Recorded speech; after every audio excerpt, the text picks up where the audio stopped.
was a good show, fun. Fun to Mostly watch. main event, but still, definitely nothing. I mean, there was some bad stuff on this show, but I wouldn't call it a. Guys, Trademark 629 here with a special guest. Big Rat. Oh! 10. And we are here to give you our review of the 2004 Royal Rumble. This will also be in the Revolution channel, which has an 11-minute time limit instead of a 10-minute time limit. With an extra minute of thoughts, and that 1 minute will be very, very special indeed. We stayed up late to watch the show, but... Yeah, it ended about 3:40 a.m. Eastern time last night. That shows dedication right there, people. Anyway, the show overall was... Or boredom. Decent. Yeah, it was good. I mean, it's still a good show. It's worth checking out. Okay, let's quickly get started. Yes, the opening match, the tables match for the World Tag Team Championship, Evolution, Ric Flair and Batista defending against the Dudley Boys.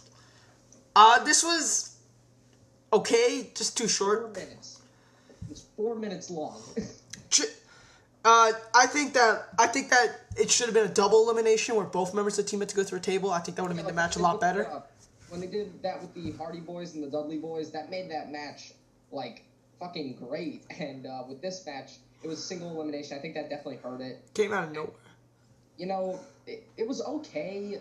Decent offense. It wasn't, slow-paced or anything. It was a little better than it would normally be from these teams, I guess, but it was just too damn short. And then the finish totally came out of nowhere. It's like Batista's out of the ring.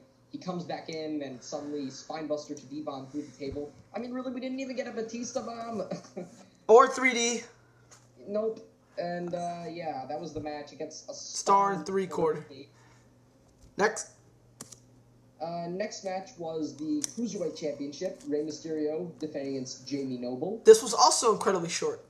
Even shorter than the opener. This one was 3 minutes. But this was actually a fun match for the 3 minutes. This was better than the opener. They did definitely a lot of good back and forth action.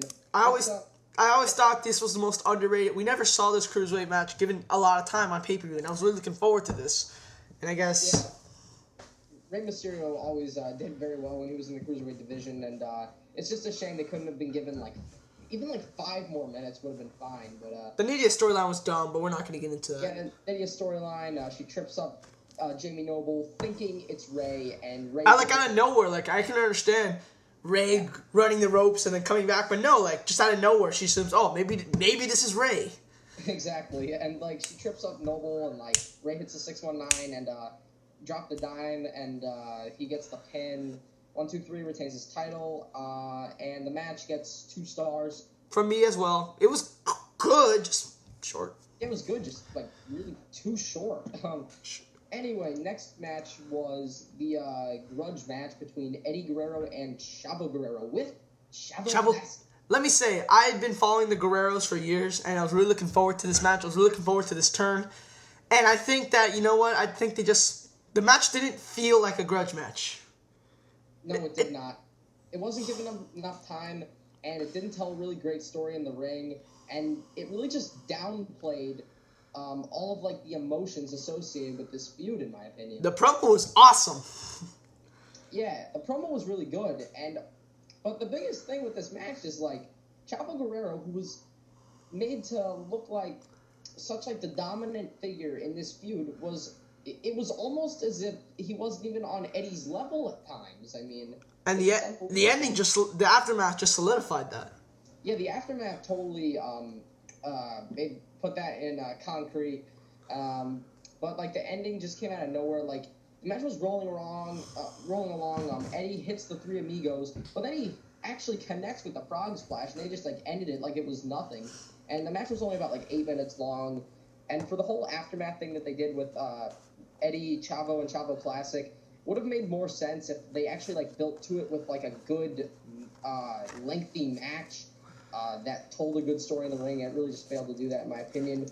The match gets 2.5 stars. Same here. All right, next up we had the WWE Championship match. Worst match of the night. Yep, Brock Lesnar defending against Hardcore Bob Holly. This is the last time I'm going to interject, but for my past memories. But like I said, as a kid, they really made Hardcore look strong. They've been building this match since Survivor Series 2003. They've been working hard. They made Brock beat up Big Show. They made Big Show have to get a security team. Hardcore looked like a monster. And then in this match, he looks like a total wimp. Yeah, this was like not even a SmackDown quality match. They did not make it look like Holly was even close to being a match, not only for Lesnar, but just for any guy in the main event picture on SmackDown. They really just made him look very weak with this match. I also didn't like that the whole feud centered around Holly's both necks. Yet in the match, they did not have Lesnar try to work over the neck or tell like any kind of story with that. They just had it be like typical Lesnar's gonna wear down the guy, because like this was Lesnar as a heel. He just like used a lot of locks and the submissions, like wear down the guy's midsection. He did the same thing. And then they're gonna say, oh, the F5 caused the neck injury, but yep. And also, honestly, this felt like a Velocity title match. I'm not even lying. It felt like a Velocity title match. Yeah, it was definitely that that short. Very, very short, like 6 minutes. A WWE title match should never be 6 minutes. Yeah, and the finish with the F5 totally came out of nowhere. The match gets a 1.5 stars from me. I actually was considering a 1.25 stars, but I don't know. Yeah, 1.5 stars, 1.25 stars. 1.5 whatever. Nice. Because they did do some okay brawling in the beginning, but still, it was bad. Anyway, next match was the last man standing match for the World Heavyweight Championship. Triple H defending the title against Shawn Michaels. Oh, this match, highly controversial between us. We had a fierce debate, a fierce 30-minute debate on this. Yes, we did. Where I went all caps in my Skype text. All caps. Basically, I saw this match about a year ago, and I hated it.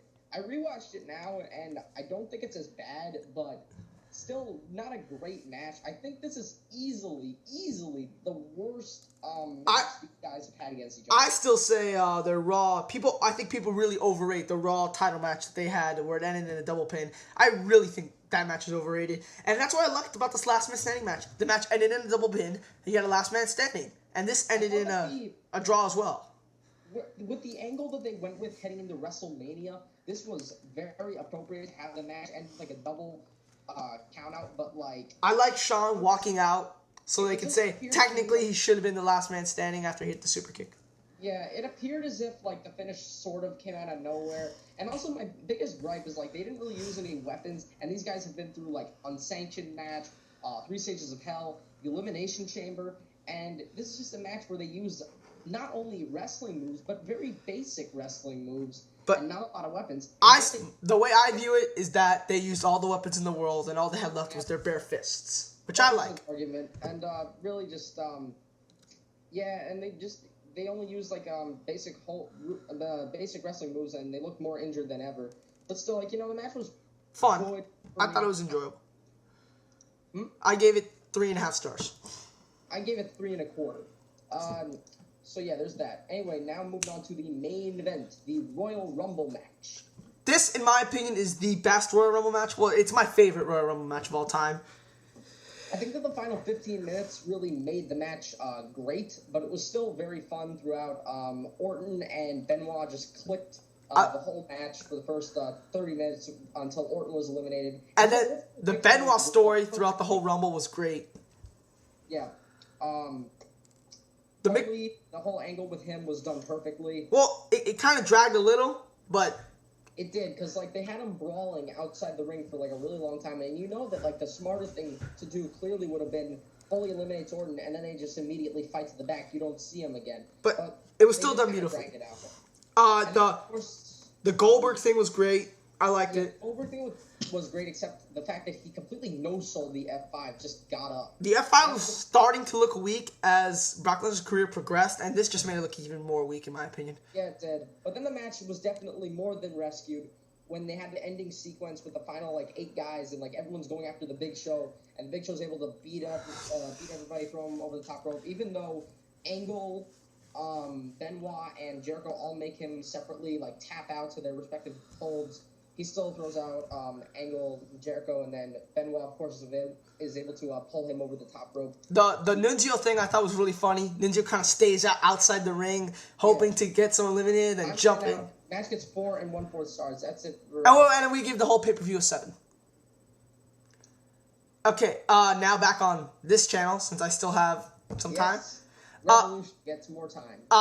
Matt Morgan, people don't know this. He got injured in this match, and this kind of put him out of the WWE for 1 year. Benoit threw him over the top rope, but he kind of landed wrong, which I thought was really stupid. It's one of the first things they teach you how to do, how to fucking land. Exactly. And also, also for the Rumble, Billy Gunn I thought looked really cool, doing famous just to Big Show, famous just to everyone. Ooh, Ernest the Cat Miller. Oh God, the cat. That was so funny. He just comes in. He just comes in and says, "Somebody call my mama," and then Benoit and Orton throw them both out. Yeah, that was really funny. I thought the match was fun. I thought they made Goldberg look really strong, but I thought that he made Lesnar look really weak in my opinion. Lesnar looked like a bitch after he was afraid of Hardcore Holly. After Hardcore Holly pretty much had done nothing. But I still thought the match was. I think it's a lot of fun. I marked out hard when Benoit won. Yeah. So again, we both give the pay-per-view a 7, and that's it for the Revolution part.